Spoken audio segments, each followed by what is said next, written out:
Welcome to GlobeSpan. I'm Paul Nehru Tennassee of Guyana. Today we have on GlobeSpan Mr. Floyd Haynes as co-host. He is the president of the Roraima Institute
He's a businessman in America and in Guyana.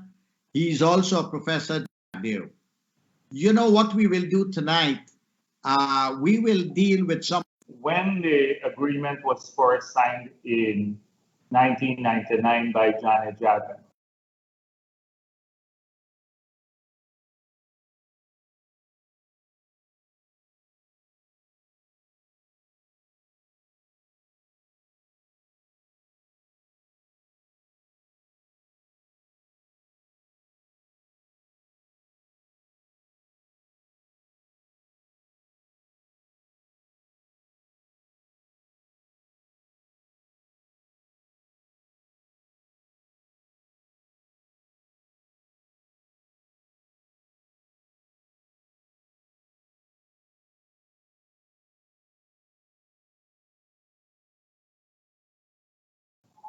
at that time, for decades we've had that thought, but very little spent on exploration. People to spend money to do exploration. And when we talk exploration offshore, this runs into hundreds of millions of US dollars without any guaranteed possibility of a return. Now, that agreement was signed.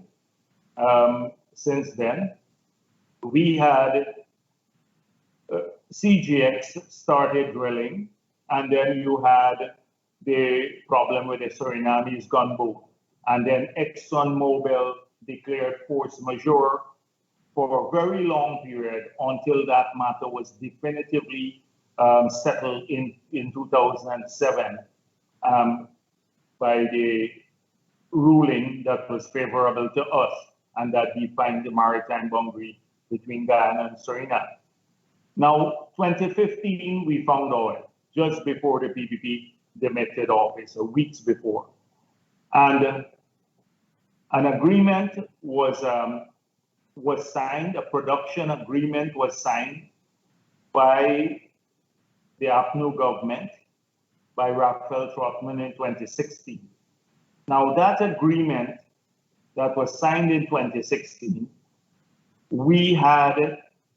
it was not released to the public. And it was only a year and a half after an aggressive campaign by the media, by civil society, and the People's Progressive Party that we saw the release of that contract. In addition to that, we heard about the signing bonus that the government had received. And when the Minister of Finance was asked about this, he said, we never requested nor did we receive a signing bonus. But when he said that, they already had received 18 million US dollars and it was sitting in a bank account. that is not subjected to the Auditor General's overview, nor part of the balance sheet of the central bank. In fact, it was outside of the consolidated fund, illegally there. So if you ask me about transparency, that is the only agreement that was signed. Then subsequent to that, because people confuse this, only recently, and one of the things that triggered this call for an engagement of this nature is that too many people, and a lot of my friends in the diaspora, sometimes they mix up the license with the agreement. Correct. So the last license was signed in 2016. That is another license, but the production sharing agreement. One was signed by Janet Jagan in 1999, and then in 2016, Raphael Trotman signed the production sharing agreement. Subjected to the conditions of that agreement, 3 licenses have been issued: LISA 1, LISA 2, and Payara. The LISA 1 and LISA 2 licenses and the environmental permits were done under APNU, and the Payara license and environmental permit was done in September under the People's Progressive Party, the new government. Yeah. So we released the Payara license that we signed. We made it public, it's in the public domain, and we also released the environmental permit. We then released the LISA license and the LISA environmental permit because those were not made public in the past. So if you ask me about transparency, we've been totally transparent thus far. Okay, in your opinion, what was different or similar to the agreements, that the Payara agreement that you have done under the current government with the previous government? Was there any fundamental difference and improvement? Well, look, it's a massive document running into almost 100 pages versus if you look at it physically in terms of volume, you will see a vast difference. But there are more fundamental content differences. For example, in the environmental permit that was issued, the Payara permit, there is a prohibition of flaring and there are penalties for flaring. Okay. Significant penalties for flaring. In the LISA permits, there was no penalty for flaring, and today we are suffering from that consequence. Secondly, we strengthened the provision for monitoring and measuring the wastewater discharge. So that again, strengthening the environmental provisions. Thirdly, we got the Exxon to commit to a cradle-to-grave management of waste, which is crucial in our context. Fourthly, we enhanced the provisions and cap and stock stuff. That is, in case of a spill, that you can respond faster to that. So there are several others. We then got Exxon to commit $2 million to the government of Guyana to pay $2 million for a safety audit. These are just some of the features of the Payara license and for environmental permit that were not addressed in the LISA permits. So, but I don't want to get into, because I can go into great detail. I know many people may want us to address other issues, but anyone who wants to study this matter, they can take the permits and compare them, and you will see the vast differences that are there. Now, Payara is not perfect, but it's closer to international standards than the LISA permits were. The LISA permits were an abomination. They did not address fundamental issues.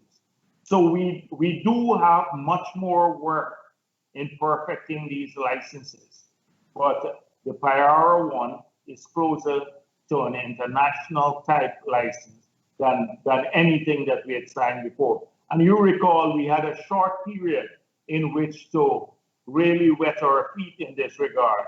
ExxonMobil wanted it done by the 18th of August. They said that's a drop dead deadline. We got into office on the 2nd of August.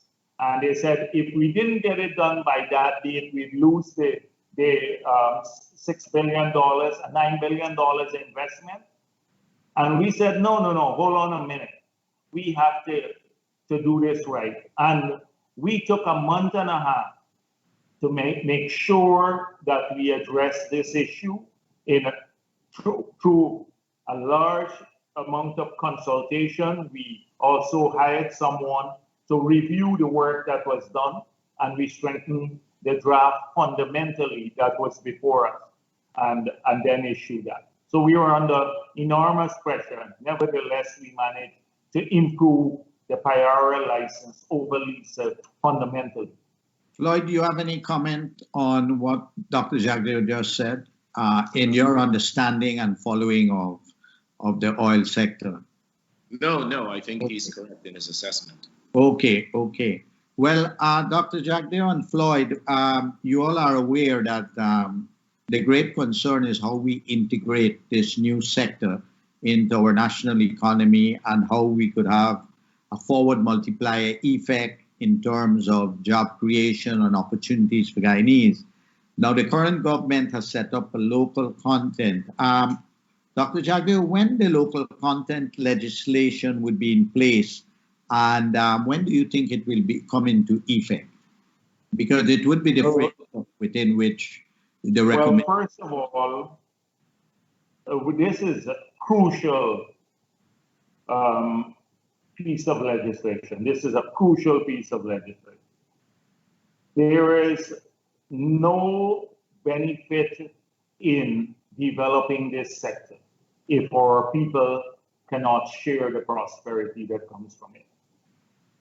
And we made it clear, we in the People's Progressive Party, from the very beginning, when we were in government, but more so after we found oil and when we were in opposition, we said that Guyanese have to share the prosperity. And we made a manifesto promise that we will ensure strong local content legislation, not just a policy, but a policy underpinned by legislation. Because the oil companies want just a policy in place. And the last government said it was working on a policy. But often there is no penalty for not fulfilling a policy. The legislation will have penalties for not complying with it. So that's the first thing in terms of desire of the government. Secondly, I want to thank Floyd and all of the others who participated in the technical assessment, the group that did the consultations and came up with a great draft. They had extensive consultations, and it was Floyd. Floyd, you want to help me a bit? Yes. Floyd. It was myself, Carl Greenwich, former finance minister, Carville Duncan from Labour. We had Kevin Ramnarine, former oil minister of Trinidad, Sham Nokta, environmentalist, and Tony Paul, a renowned local content and oil and gas expert. Yes. We were empaneled in September, and by November we had a first draft in front of the president at his desk, and by December, January, we had draft legislation. So it has moved at indeed a rapid pace. We've been successful at it. Now, I wanted to say, just a caution, we cannot just simply insist that Exxon hire Guyanese and Guyanese company without ensuring that these companies and the individuals are adequately trained and prepared. Because if we do that, and those individuals are not properly trained, it increases the cost of doing business. And that cost redounds to us as part of cost recovery. So the Guyanese taxpayer end up paying for any sort of inefficiency. So there has to be a balance, which I think the government is doing an excellent job at striking. But it's an iterative process. It's not a one-off. When I read articles in the papers about local content glitch and these, it is as if it's a one-off. You put something in place and boom. It doesn't quite work that way. It is an iterative, evolving process. It continues to evolve and it will continue to evolve. But we've made tremendous progress. Yeah. So consistent with that, when the president received the report from the committee, we have had internal discussions within the Department of Energy. They worked to try to narrow this down, the report, even further. And then there was a public consultation at which the president gave the keynote address.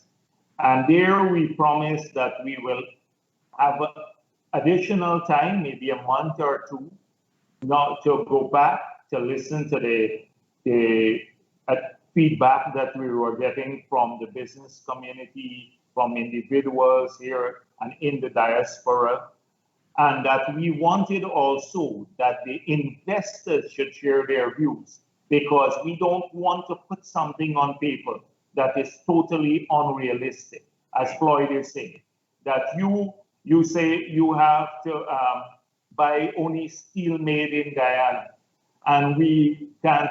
It would take us 100 years, not 100 years, but maybe 5 years, even if it's feasible to produce steel to get here. But you make a requirement of that nature. So you have to be nuanced, balanced, but very tough, because the oil companies are not going to do this unless they are pushed through their own benevolence. And already we have seen the signal, because we've been so tough on saying that Guyanese have to benefit from this. Almost every company now coming to Guyana is busy scouting out local partners, because they understand that their investment will become more attractive. They have a chance of succeeding even greater if they have local partners. We've already made it clear we intend to carve out some areas exclusively for Guyanese, in which we can supply the services competitively. And for example, the rental market and all of those issues, we have made it clear. And so the local content policy is about insurance sector. It's about how we get more of their financial flows, not just about business here, but how we can channel some of the financial flows from these oil companies through the local banking system, through the local financial system that generates more depth, breadth to our financial system. Here, it is about logistics. For example, now we have companies that are even doing that came in from abroad, are doing brokerage services for customs clearance. Things of those nature, Guyanese have been doing and can do.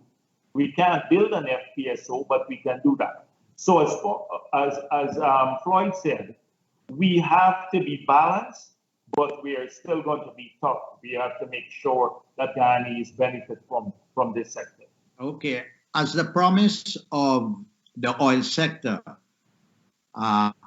is injecting a great degree of optimism in Guyana, and I was in Guyana up to 2 days ago, and I continue doing listening interviews around the country. There is a great degree of optimism. However, this optimism has to engage some broader issues of governance beyond oil. Floyd, you had a question about that and about the ethnic issue. Would you like to pose it to Dr. Jagdeo? Yes, Dr. Jagdeo, thank you for coming on the show. Floyd, before you go on though, on this issue of optimism, I think people are optimistic in many places because they see a government working. The last government never really worked. It was a sleepy government that didn't address a lot of policy issues that needed addressing. And so there was a free-for-all in the sector, and there was no national guidance or ownership of that sector. And so a lot of Guyanese, in spite of the wealth of the oil sector being touted by international organizations, how much wealth Guyana will get and how wealthy we will become, there was a great deal of pessimism among our people because they did not see how they themselves will benefit from the sector and how their lives would change. So I think the people are a bit more optimistic because they see us taking charge more. But we have to do a much, much more work for the same optimism that you may get from, say, the middle class or people in Georgetown, the business community. That has to reach the kid in Linden or in Paramakatoy or in Port Moran. There we have to do much more work in getting them to feel a part of this sector. So sorry about that, Floyd. I just wanted to talk a bit about not a problem. No, but that's important, the idea that it has to reach, because 80% of our people live in the rural areas and the hinterland, and a lot of people believe Guyana is Region 4. Go on, Floyd. Yeah, that's true. Dr. Jagdeo, thank you for coming on the show. Want to switch gears a little here. It is the view of many, and indeed the view of myself, that in order for Guyana to achieve its fullest potential, there must be strong governance on the one hand and an effective opposition, and there must be collaboration between the two. There appears to be some sort of an impasse, if that's what you would call it, between the government and the opposition. What is your take on that impasse? And then I have a follow-up question.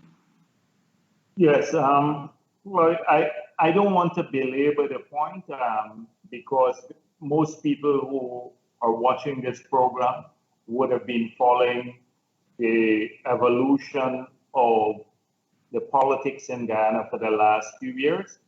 And I think what has happened is that we took a turn for the worse. Our democracy took a turn for the worse, starting with the no confidence motion and the refusal to respect the Constitution. And it really nosedived when the last government refused to accept the results of the elections and then actually claim that it won the elections.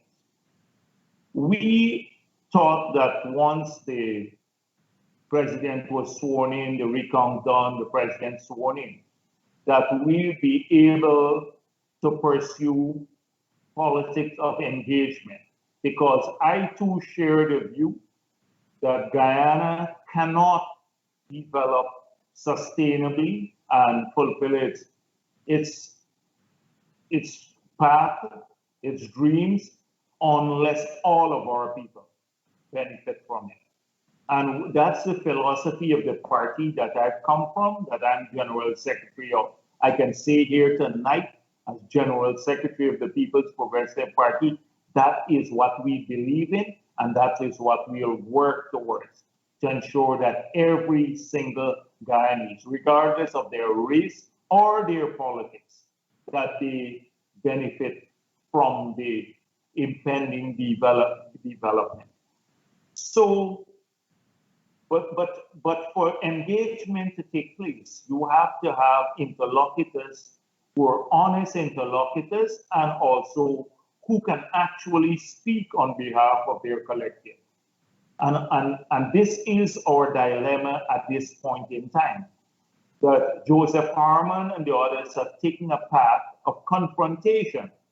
When the entire world accepts the government as legitimate, every country in the world, the entire international community, the only group that believes the government is illegitimate and the president is illegal is APNO.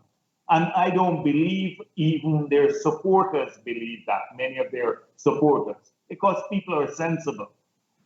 But this bunch in Parliament, the leadership of the party, that is their view. How do you start off an engagement moving forward if they don't recognize, they think the president, the man that they're coming to talk to, is illegally there in that position? Now, we had a similar situation. We had problems. We filed an elections petition, but we treated the government as legitimate. We made it clear. And even though we had doubts about whether we lost the elections or not, because there's some real issues, we just accepted defeat and we moved on. We rebuilt the party and we came back into office. And so we want that engagement to take place.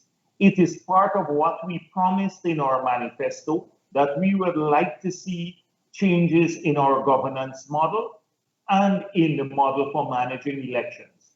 Those are two things that are explicitly mentioned in our manifesto that we will work with. But you have to have partnerships to do this. And that is the problem today. Who do we work with?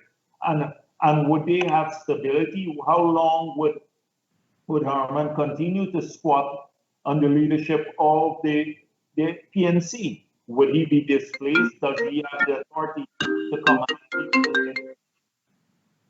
So that is the dilemma. Yeah. Thank you for that response, Dr. Jagdeo. I have on this show called publicly for the opposition to recognize Dr. Ali, and I'll continue to make that call. Paul, do you have any comments pertaining to this before I ask my second question? Well, in a liberal democratic system, which is what we have in Guyana, there is something called the official opposition. It's the alternative government. I tell you, Floyd and Dr. Jagdeo, if I had so many seats in Parliament, life would have been wonderful because you could project yourself as the alternative government. Look how many seats they have with policies and so forth. You only go out of the Parliament to protest when there is no democratic, free and fair elections, when you don't have seats in Parliament, and where you have committees in the Parliament where you could participate and so forth. So I think there has to be a rethinking.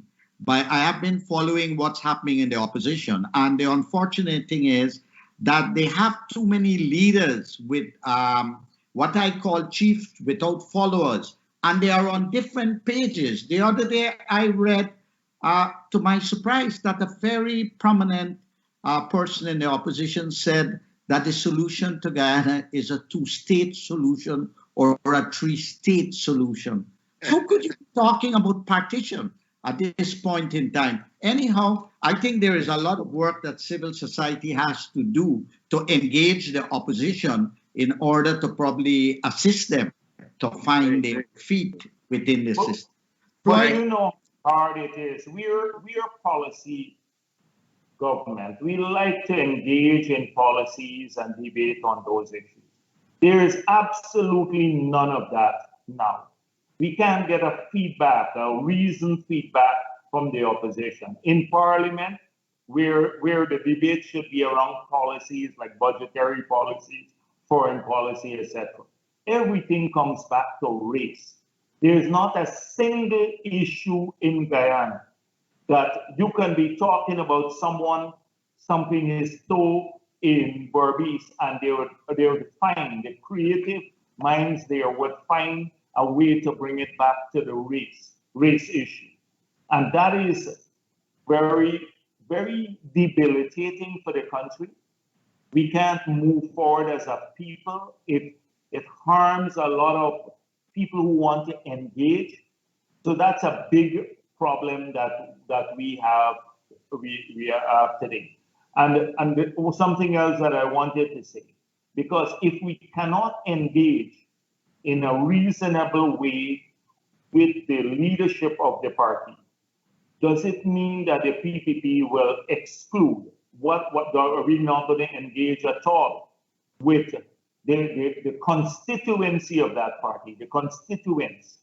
And the answer is no. We plan an aggressive engagement with people in their communities, bypassing their leaders if the leaders are harming development of those communities and individuals. Because we want the kids who support APNU2, our PNC, we want them getting the same opportunities for scholarships and education and jobs as any other kid in Guyana.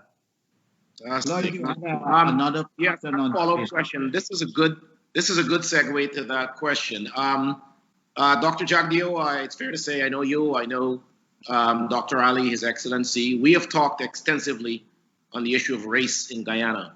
But for the record, how do you respond to the charges that since this government has been elected, they have unleashed a campaign of vindictiveness and marginalization of Afro-Guyanese? Some has even gone as far as to label it as ethnic cleansing. So those charges, Dr. Jagdeo, how do you respond?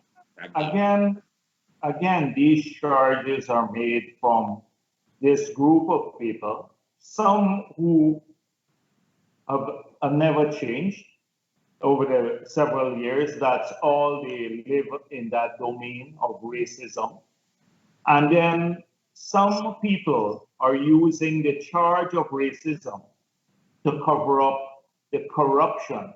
Now, when we talk about corruption, we're not saying Afro-Guyanese are corrupt. Afro-Guyanese and Indo-Guyanese, any race can be corrupt. That's the first thing. Any race can be incompetent. Just like how when we say that the APNU is incompetent, the cabinet, it doesn't mean we're talking about the competency of Afro-Guyanese, because you have some of the brightest people in Guyana are Afro-Guyanese, and in that party too. So these are crucial issues. But coming back to these charges that they are making. Now, before the elections or before the 2nd of August, I remember several people, including people who now, like Mr. Haynes, saying to me that if you don't go after these people, you're going to lose support, what they're putting our country through. That is Roxanne Myers, Mingo, and Lowenfi. Now, every single person knows that they've committed illegalities. It just happens that they're Afro-Guyanese, it happens, this case. But these are people that we all fought against their illegality. Indo-Guyanese and many Afro-Guyanese said that they were the Caribbean Court of Justice, pointed out that this guy was acting like a lone ranger. They hid the statements of fault, criminal behavior. This is not an indictment of Afro-Guyanese. It is against those who committed election fraud. And if there are Indo-Guyanese who are in that too, they too should face the consequences. So in the future, nobody will ever again want to do that when they face the consequences. This is the issue. Secondly, on the other issues, you've seen some people being charged. Now, they would never say anything when the government just sued BK to recover work that we believe was sold way below the value. 20-something million US sold for maybe less than 500,000. So we sued him. We sued Larry Singh. We sued the other guy, Maharaj. But nobody says anything because, but if you only go after an Afro-Guyanese who happens to not to support no Afro-Guyanese in Guyana, because I don't think they shared any of these guys on either side, the Indo-Guyanese or the Afro-Guyanese share their loot with the masses. But if you go after them, it becomes racism. Now, let me give you the specifics. The guy, President Granger, never gave Trevor Ben the authority to sell lands. He never gave him the authority. That authority has to be gazetted. He did not give it. This guy sold at a number of plots to people way below their value. So apart from just the value, he committed an illegal act. They should be condemning him. Now they're protesting that it's victimization. They should, President Granger and the others, APNU should say, we're shocked that he did this. He had no authority to do this. The party did not approve this. Our government did not approve this. But now he becomes a victim of the People's Progressive Party. So I suspect that if we don't do anything, we don't go after all the guys who transport large amounts of land. We took back land from almost everybody on the East Ogle. Indo-Guyanese, Afro-Guyanese, everyone. We made that pledge before the elections. We did not say after the elections. Before the elections, I said, lands and survey, NISIL, we know of the illegal transaction, we're coming after them. Now, when we go after them, it's discrimination and marginalization and victimization. But Floyd, if we forget all of these things, all the illegalities, and allow these people, the ones to go with the loot, they will find some other reason to shout victimization or discrimination. That will not stop it. Now, who are the people? The most racist government ever has been APNU. Just look at the facts today. They fired 1,972 Amerindians as soon as they got into office. 1,972. The biggest act of discrimination and block against indigenous people in this hemisphere, I would say for the last 30 years. Because when you consider the size of the population, nobody said anything. The sugar industry, everybody knew they were advised against it, against closing sugar.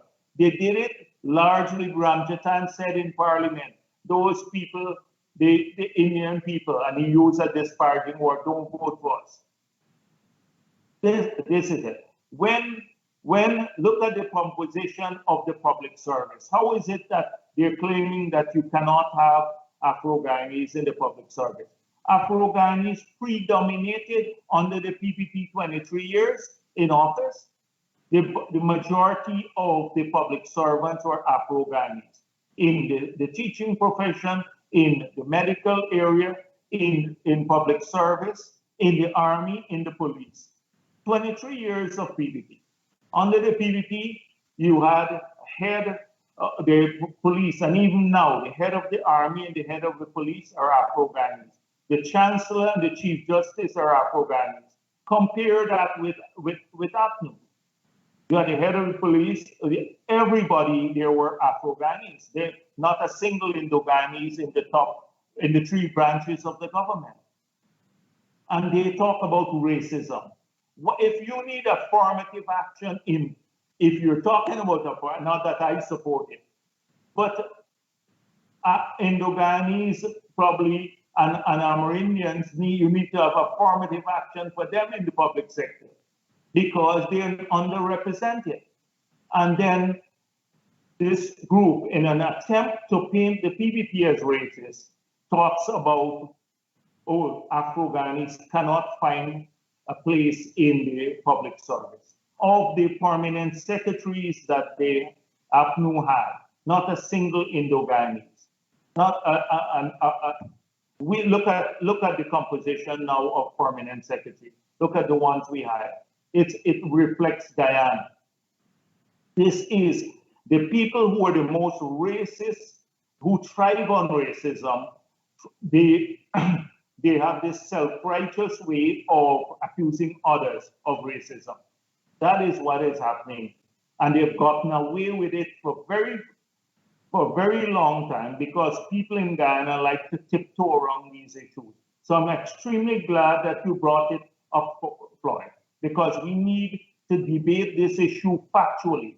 Like once I said, why don't we have a factual debate about which period Afro-Guyanese fared better in Guyanese history, in its modern history, post-independence. And let's look at the period from 1966 to 1992, 92 to 2015, and then 2015 to 2020. And I will take your wager that you had more Black-owned businesses started in the period under the PPP. You had more ownership of land, more ownership of vehicles, on every single parameter. We, under the People's Progressive Party, and if we do a fact-based debate, you will see that is so. So we have to start confronting this issue, but notwithstanding all that I'm saying here, we do suffer from these charges because when you reach out to the communities, when you go to a community and people are primed by saying, oh, the guy who's coming is racist, he's discriminating against everybody, then it sets up a kind of suspicion in the villages and the communities when you want to engage young people. And it does harm them. They're reluctant to engage. They're reluctant to explore the opportunities. I want young Afro-Guyanese kids to see this as their government too. They must explore every scholarship option, every job option. They might not get all of it because it's limited and it's competitive. But at least that's how they see. They engage. They want to grow wealthy. They want to engage, to start a small business, seek out help. That is what we need. But the environment is great. Paul, do you want to comment? Yeah, well, I always thought that I never could have understood how APNU was so politically unwise.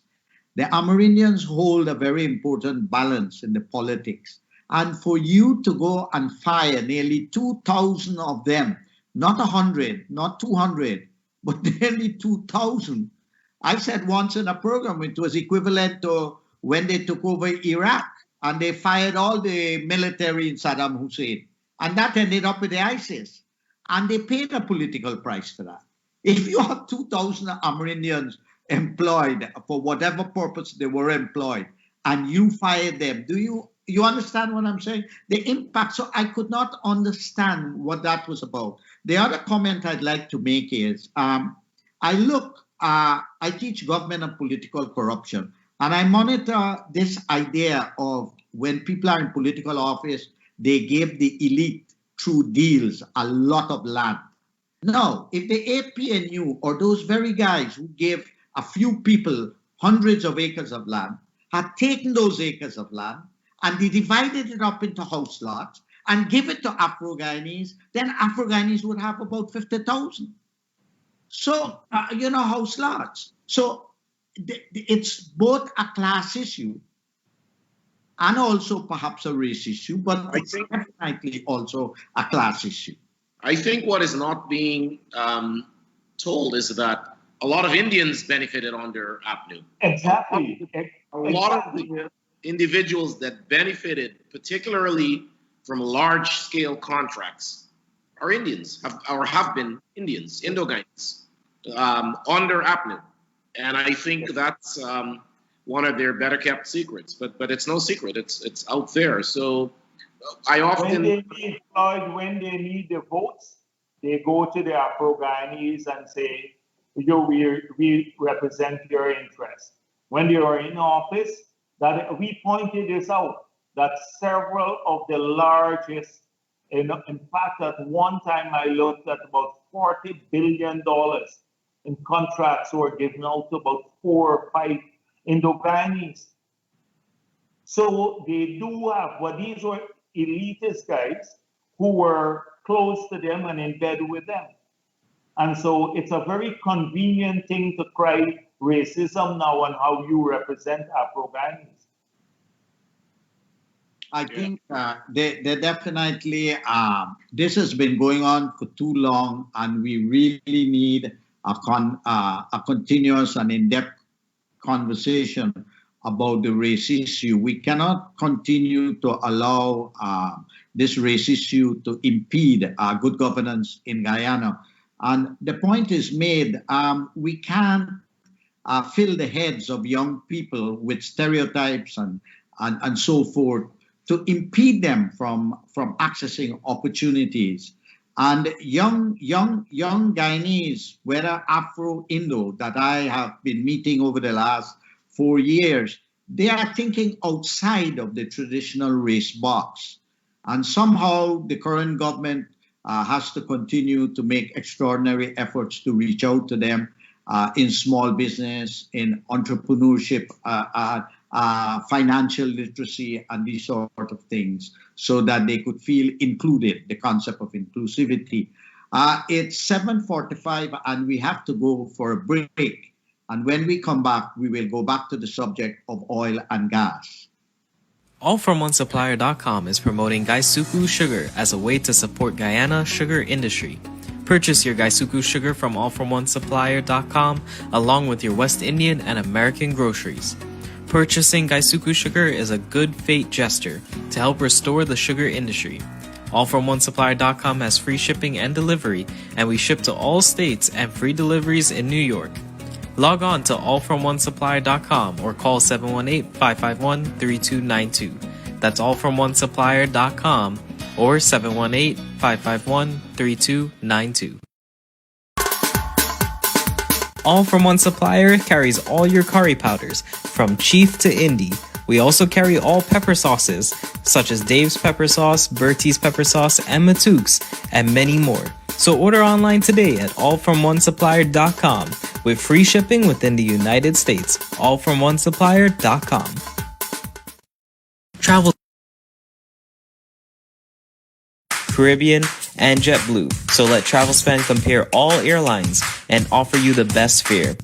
Call TravelSpan at 718-845-0437 for the lowest deals between New York, Miami, and Guyana. That's TravelSpan at 718-845-0437. Call TravelSpan in New York at 718-845-0437, Georgetown at 227-1701, or Berbice at 337-4287.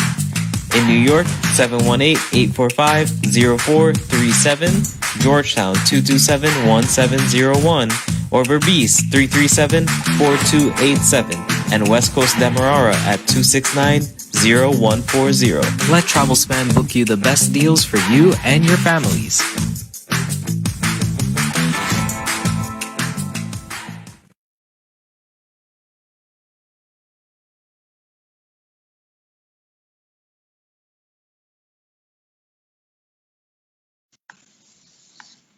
Welcome back.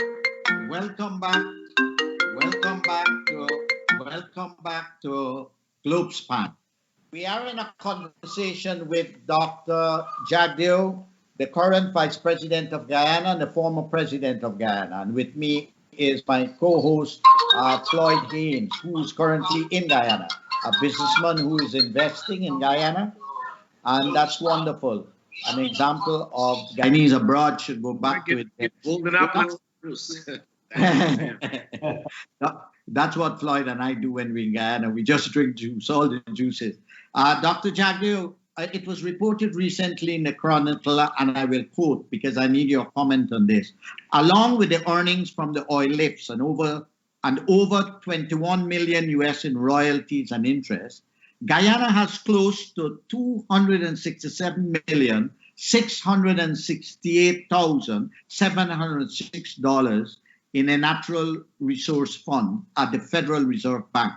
Please explain to Guyanese why this arrangement exists and why, and how and when will the government of Guyana access these funds?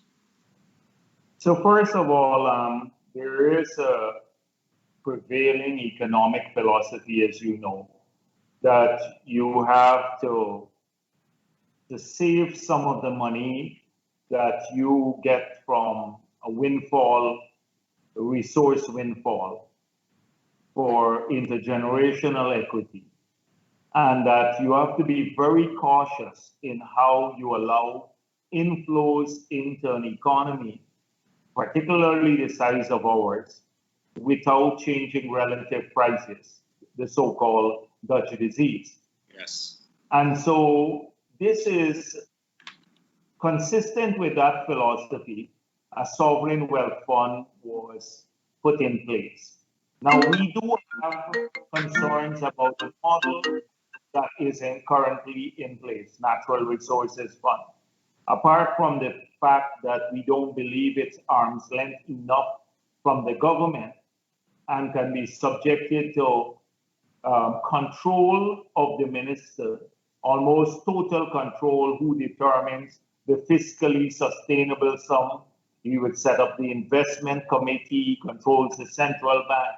The minister dominates the fund, and when it should be a bit more technically managed so that you don't have political interference on it in its use. And that is why so many people like the Norwegian model, because it emphasizes this independence from the government.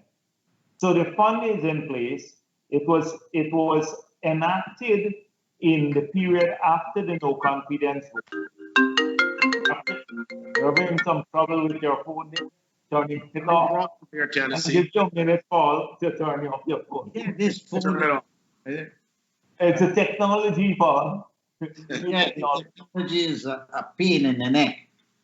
Sometimes it is. I'm trying to get the phone off, it wouldn't go. That person who is calling me is very persistent. They probably won't want to ask questions, but anyhow, I have enough questions. Sorry for that. Maybe it was. Tennassee, you either have to turn it off or throw it in the next room. Yeah, You but can put it on silent too. You don't have to turn it off.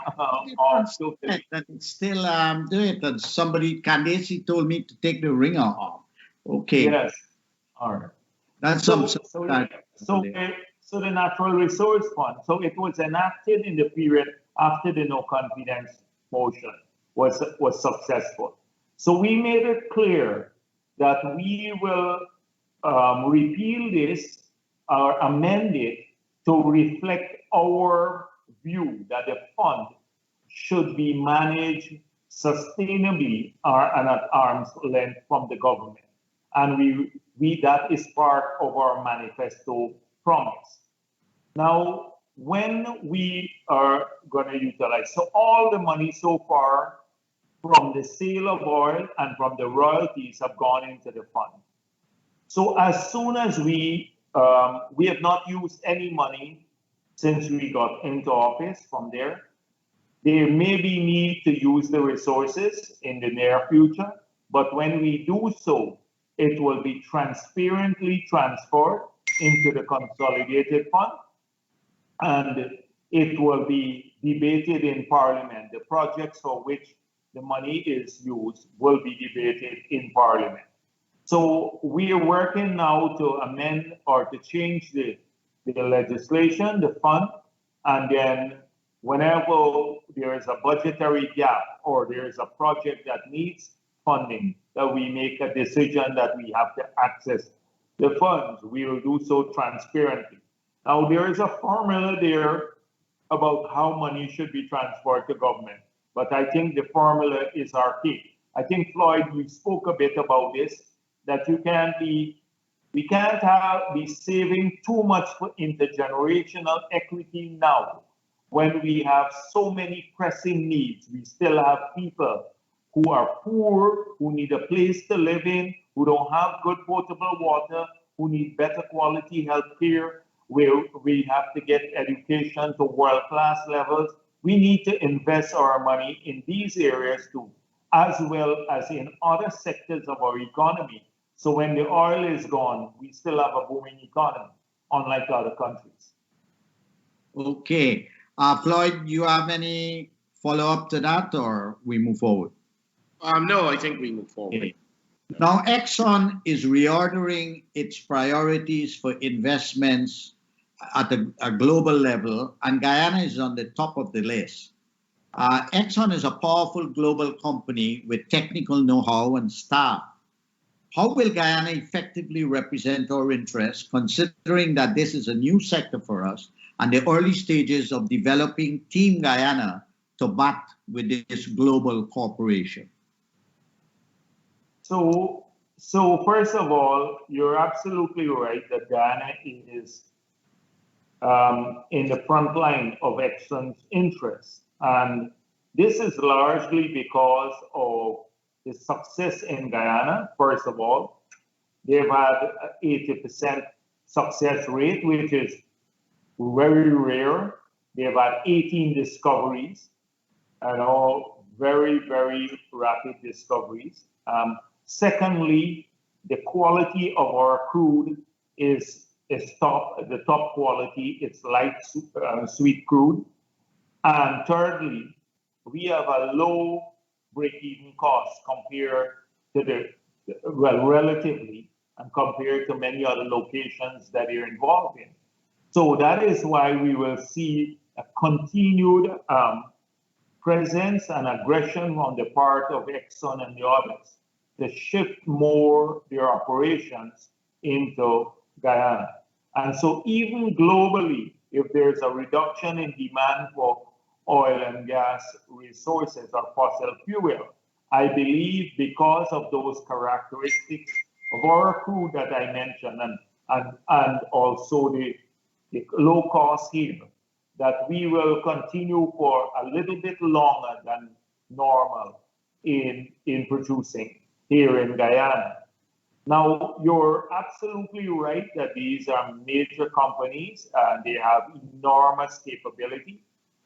And we have been in a mad scramble to just keep up because the pace of change in Guyana is so rapid and the infrastructure needed to manage this change is non-existent. APNU never worked on it. And they needed to do that from the time we knew that the first FPSO was being built.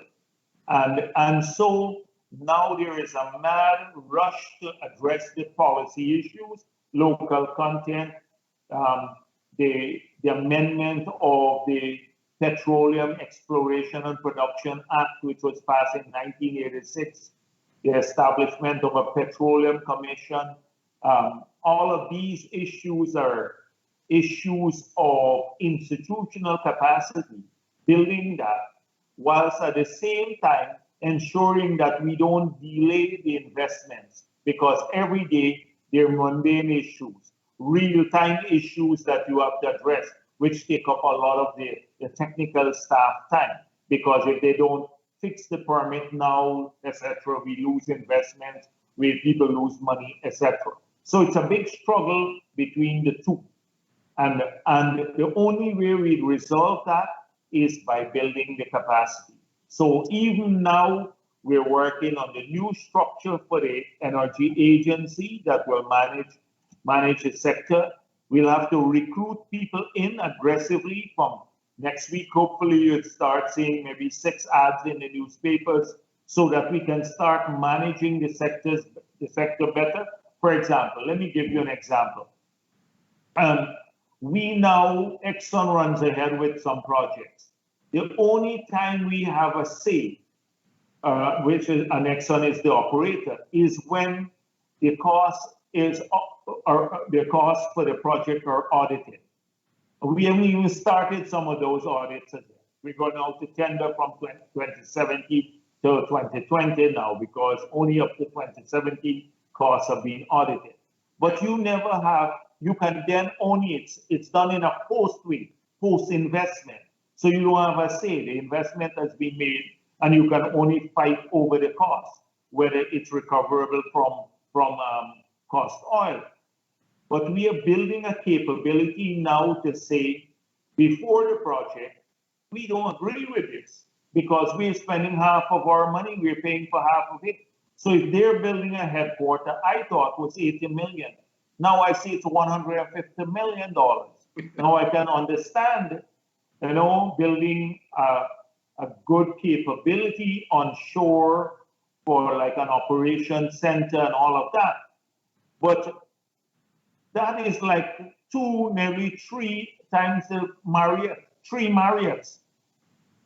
And it can, and we are paying for this. So we need to know, is this what really based on international standards? If you're going to have 300 staff and spend 150 million, or you want a Rolls Royce, when we can deal with just a Toyota at this point in time, because every cent that's spent there is less money coming to the government. So these capabilities have to be built early. For example, there's a request now for proposal for new shore base. And many people are coming to us and saying that the parameters are all out of whack with international parameters. And secondly, it seems designed to give, a few people the work. So we need to build those capabilities. That's when you get into proactive management. Right now, and I'll be frank with you, we are still at the stage where we are chasing issues down and trying to fix them as we go, whilst we're trying to work on the reforms parallel. Because we have had a short period in government, in 6 months or so, we have had to do 2 budgets, a lot of things, telecom reform, a whole range of issues, moving them forward. So there's a heavy overload now, but we are committed to building that capability. You're absolutely right that they have a great number of people and capacity in their side, and we have to build a similar capacity to be able to represent Guyana's interests and interface with them productively. I know it's not an easy challenge because I have studied thoroughly the Venezuelan oil industry. I wrote a book on the oil industry and about nationalization in Venezuela. And I followed with great detailed care on how Venezuelan technocracy in oil evolved over the years and the contribution they made to OPEC, because even OPEC in the early days did not manage the knowledge and the technology. So it is a process, as Floyd says. These kind of things are not happening overnight. No.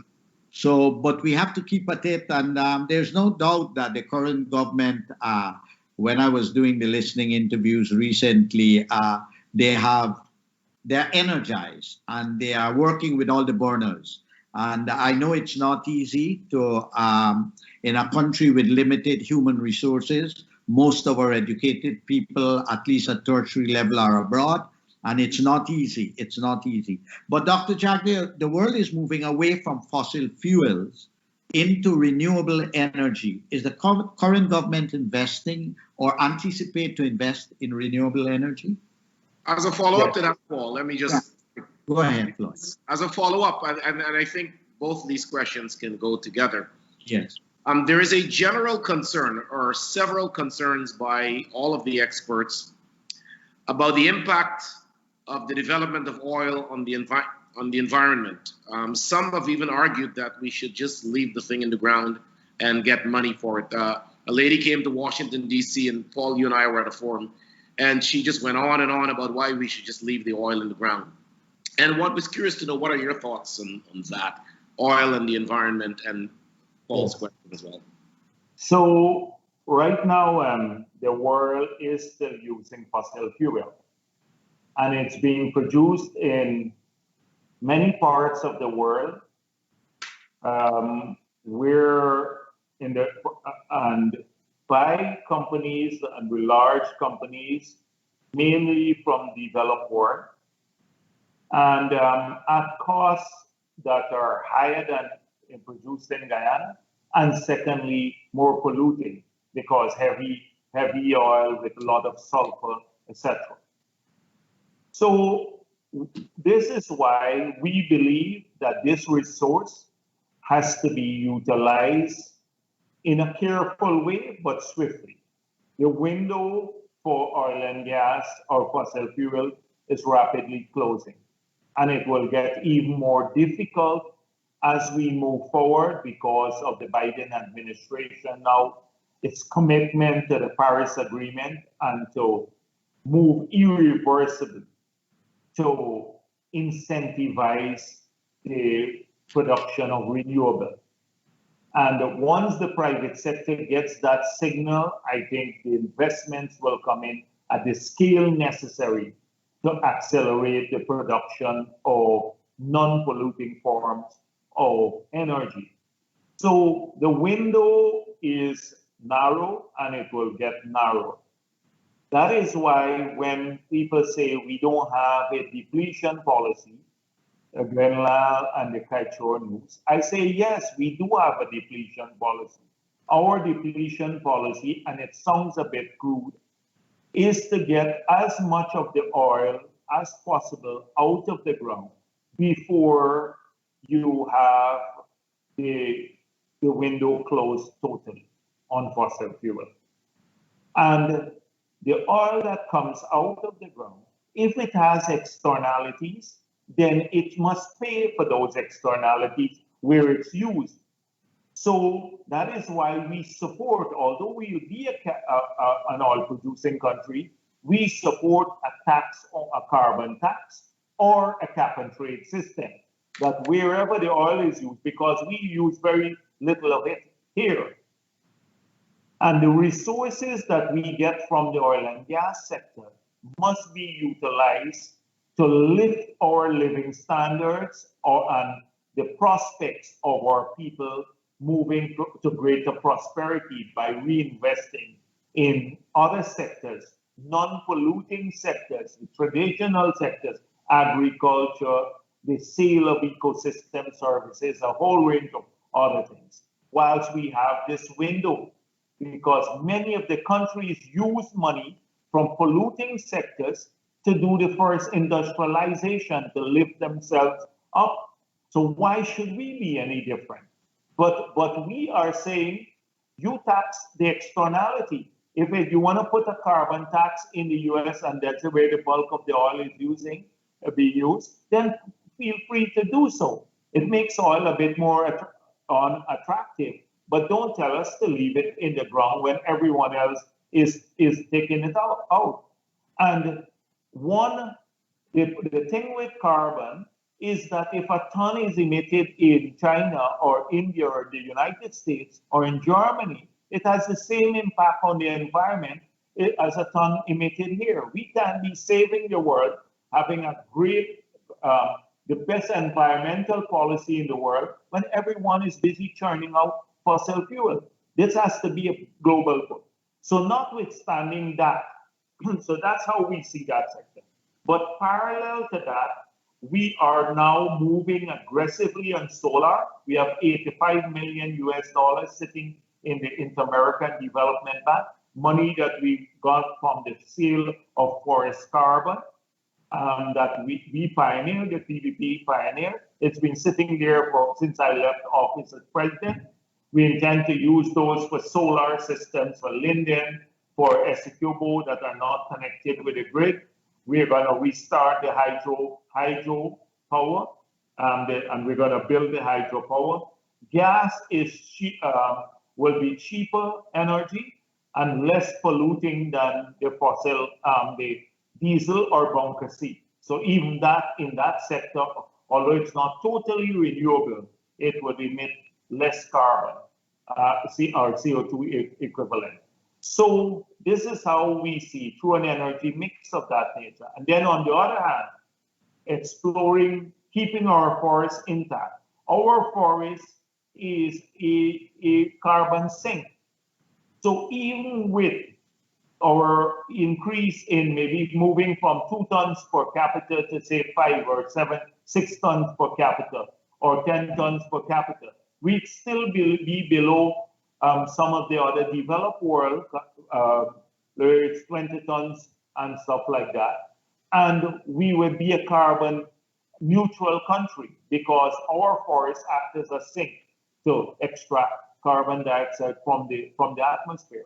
So I believe we can still keep our green credentials. We can expand the LCDS, which we plan to do, into the blue economy, into biodiversity issues, water management, sale of ecosystem services. We can keep our green credentials intact and still produce oil and gas. Well, it's very, the most important thing I think is that listening to you is that the leadership of the current government is not only aware, but is thinking through in depth all the implications of the future with regarding renewable energy. You know, I recall that I met you once in South Africa, in Johannesburg, when I was representing Labour at a United Nations conference on the environment. And you also, in 2010, got the Champion of the Earth Award, and when you initiated the low carbon development strategy. Now that in those days you were very aware and conscious of these issues, what did you learn from that experience that is informing you and the government of Guyana now in the development of the oil and gas sector? Well, first of all, Paul, we're vindicated in that you recall when we launched the low carbon development strategy.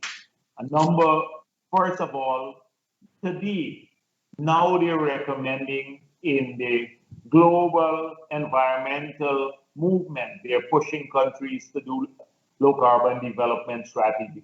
We launched ours 10 years ago. Secondly, when we had this pro bono study from McKinsey and Company, and we came up with our strategy. We calculated what it would take in an annuity to offset the deforestation or to outcompete deforestation. We calculated it and we went around and marketed this. And when we signed that agreement with Norway, people were saying it's a dream, it's a pipe dream. Well, it happened. And then when it happened, Ramjatan and the Trotman and the others wrote a letter to Norway to say don't release the money. And the irony of it is that some of this money was spent by APNU, the very same money with Cathy Hughes and the others, to go and put internet sites around the country, etc. So what it is was we had a global presence on the environmental sector. We lost that because the country went ahead with its Green State strategy, but with no theoretical underpinning of it or projects and programs to implement it. For example, they went to the Paris Club and made a pledge to have 100% renewable by 2025. And they didn't have, you know that point, and we don't have a single project to achieve it. Now we're the only country that would have to go to the Paris Club pledging conferences now. When we go to Glasgow and say, sorry, we have to lower our ambition now. Every country will be raising ambition and we have to lower our ambition, make us look like fools. So we lost a lot of momentum. We want to build back that momentum because it's an important sector. We believe from the environmental sector, we can earn upwards of $500 million per year, upwards of that. Just as much as we're earning now, more than we earned last year for oil and gas sector, and we earned this year from oil and gas, we can earn per annum more from the environmental sector because of our assets, and then deploy these in the best interest of our country. So when we launched the LCDS, it was more of a development strategy. We set out to see how we can achieve the same level of prosperity as the developed world without using the same path to that prosperity, the polluting path. But we made it clear, our people want the same level of prosperity. We're not going to be locked into a model that keeps us, substandard, and where our people can dream the big dreams too. That is why it's not purely an environmental strategy. Many people think it's just environment. It's not. It's more of an economic strategy. Paul, let me ask, the gas to shore pipeline has come in for a lot of criticisms. People have said it's not been that the study, there has been no study. The whole approach to it has not been transparent, and they even suggested that the choice of Wales was ill-advised. It wasn't well thought out. What say you, sir? Yes. So first of all, it's a very difficult thing to operate in an environment where you have such a great deal of ignorance from people who are in the newspapers every single day. So we've explained this. These questions were posed to me at the press conference. And I said, look, in 2016, this decision should have been made. Exxon had done a technical feasibility. So it's technically feasible. You can find engineering solutions for it. Now, the financial feasibility is a no-brainer for anybody who has a modicum of sense, a tiny bit, even a residual brain, a little bit of a brain, would understand that if you are now generating power at 12, 13 cents per kilowatt hour with the current price of fossil fuel, one time it was 20 cents per kilowatt hour. You're selling power at 30 cents per kilowatt hour. That if you can have power supplied at 7, 8 cents per kilowatt hour, then a madman would make the decision to do so. And that is what this opportunity offers us, to cut the cost of generation by 50% from its current level. And this leaving out the possibility of escalation of fuel. In 2012, it was 20 cents. What else do you need if you can get power at half the price at which you're generating? That would allow us to cut the cost that you sell it at probably half by half. If you can have power at 15 cents per kilowatt hour, which is still very high, but rather than 30 cents per kilowatt hour, do you know how it will change the lives of people and the business community here? Projects that are not viable now because of power costs will become viable. New industries will open up here, a whole range of stuff. So on the financial feasibility, it's a no-brainer. For Christ's sake, you just have to think it through for a couple of minutes.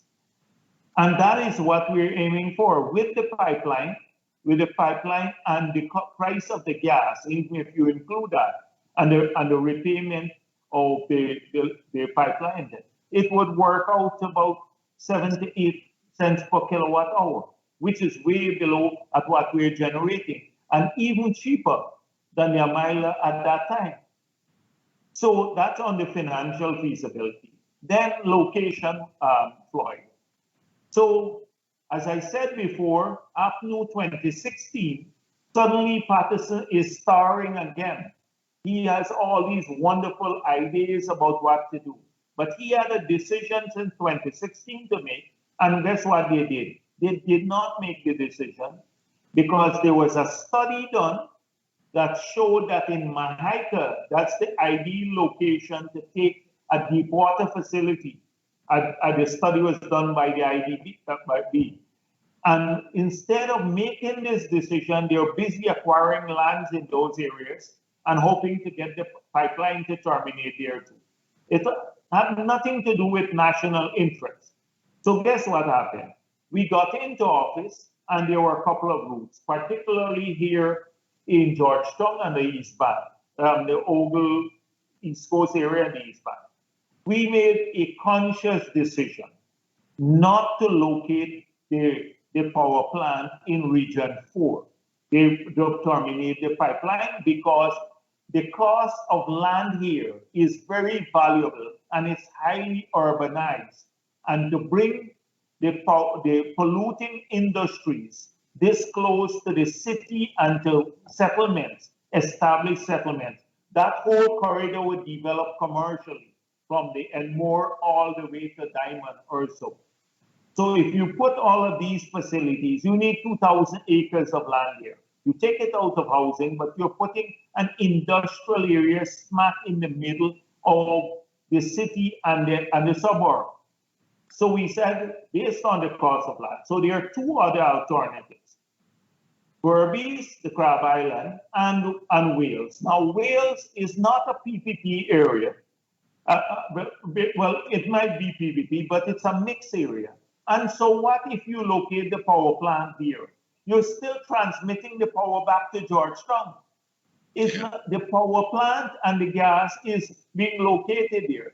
And people, if you're talking about employment, we're building a fixed bridge where you'll be on a highway that will take you from Region 4 into Wales in about 20, 30 minutes. You can drive there if you have to work. It's not like very far. So the Wales thing there, Wales PPP, as though PPP areas should not get any development too. As though, they should be excluded from everything. But it wasn't because of PPP.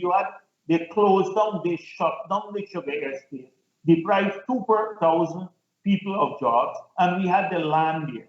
And the land is still relatively cheap over there. So that is why when they compare Crab Island and there, Crab Island is more suited for refinery and shore base and wharves and stuff. And we decided to put the power plant there, plus the industries that were driven out. You remember the EPA, they were trying to put some chemical plants on the East Bank, and people protested. Yes, well, a lot of those, the storage facilities can go to the Wales and be safe over there too, because it's far from the settlements and stuff. So it's carefully thought out. Now, what we can defend our decision. It's not going on nobody's private land. It's all state land over there. We asked the people to study it. They said it's technically feasible. Let's go with it. And we made the decision to go. And right now they are laying out that estate, the area to do some agriculture, housing, the power, subsidiary, a whole range of other industries. So will become a big development area too. We missed one of our breaks, so we'll continue and conclude the program. But definitely, Dr. Jagdeo, you have demonstrated, well, like in the past, but you really work hard. You are knowledgeable about the economy of Guyana, and you have acquired a grasp for the gas and the oil and gas sector very quickly in Guyana, and that is very comforting to know, Floyd. Yes, absolutely. You articulate. It's very clear that you work very hard and study very hard these issues. I don't know how you do it. You have a lot of energy. Probably you have a secret you must tell Floyd and I what it is. But what I would urge people in the diaspora, etc., because I had some encounters where people share these Skyshore news stories. So one guy, he says he's a specialist abroad, and he says, oh, the Guyana collected all this money and they're not telling us where the money, no information on the money. So the money, as you just pointed out, it's sitting in a bank, the Federal Reserve Bank in New York. And the sum is known to everybody. It's in the newspapers, but he says it's not done. Another guy I saw in a WhatsApp group that they have, they're saying things like, oh, the PPP did not release the PSA that it signed.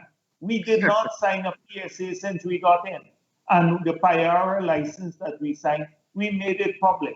Then suddenly Vincent Adams has become now, the leading advocate for change. He was there when LISA 2 permit, he was in charge of the EPA when the LISA 2 permit was issued, environmental permit.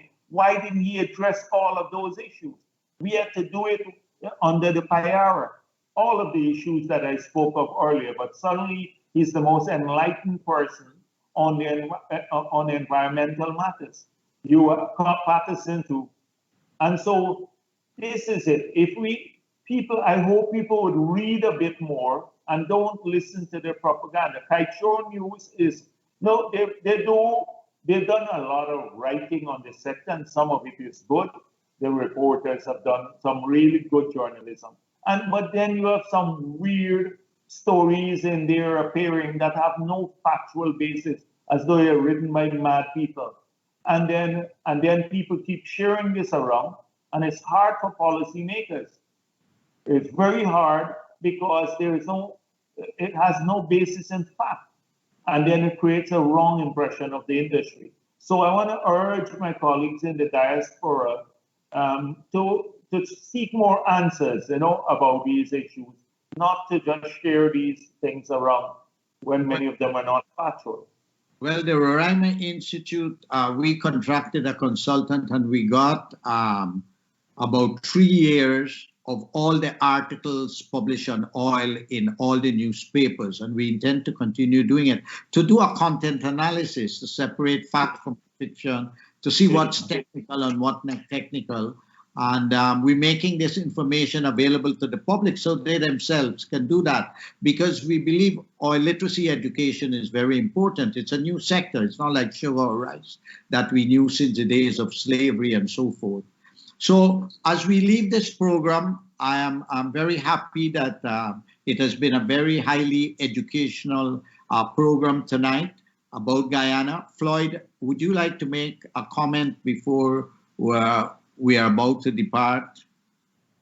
I just want to thank Dr. Jagdeo for coming on the show and illuminating on some of the more salient points as it relates to the oil and gas, and as well as dealing somewhat with what I refer to as the elephant in the room, the issue of race. In parting, I would like to see the government do something to engage the diaspora in a more meaningful way.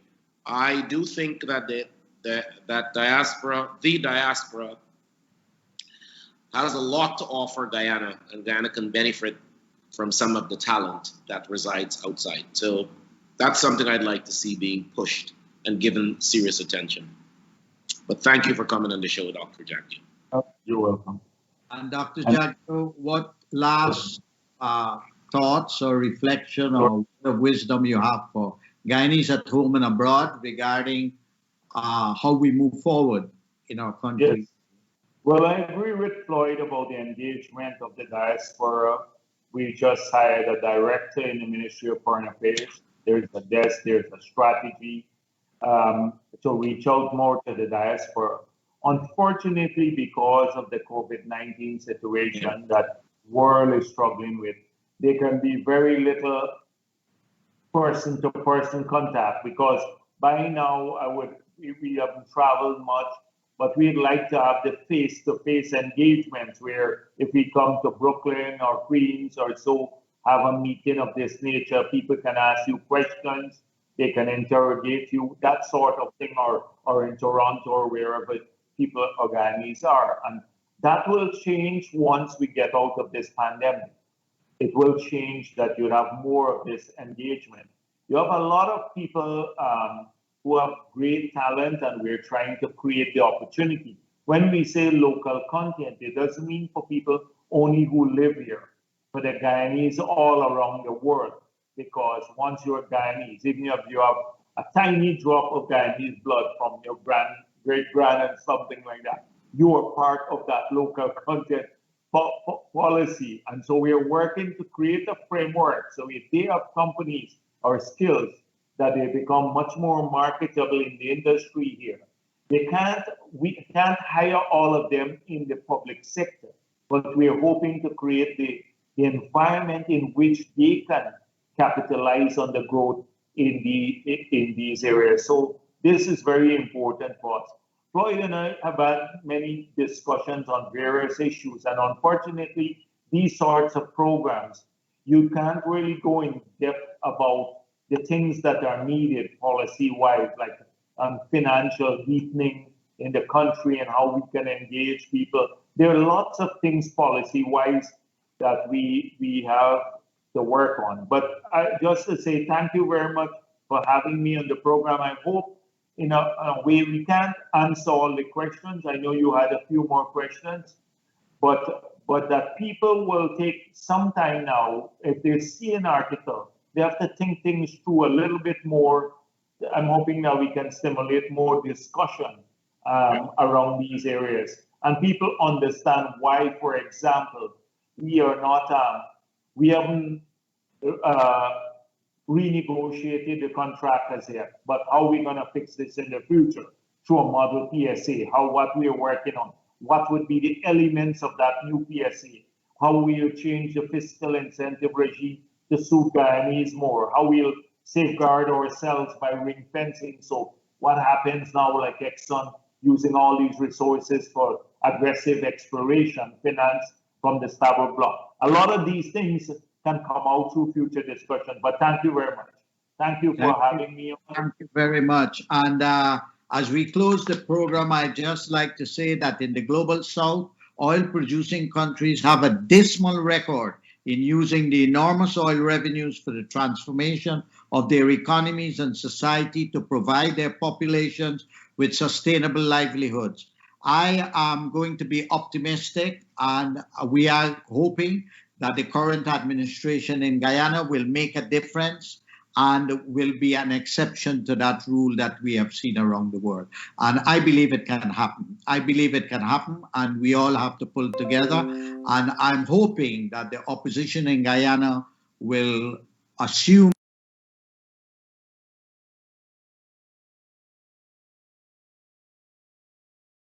the responsibility as the alternative government in the parliament and begin to work together so that we can be an exception to what has happened around the world, where the oil wealth has not been able to transform the societies they belong to. So once more for GlobeSpan, thank you all for listening, and we look forward to our next program.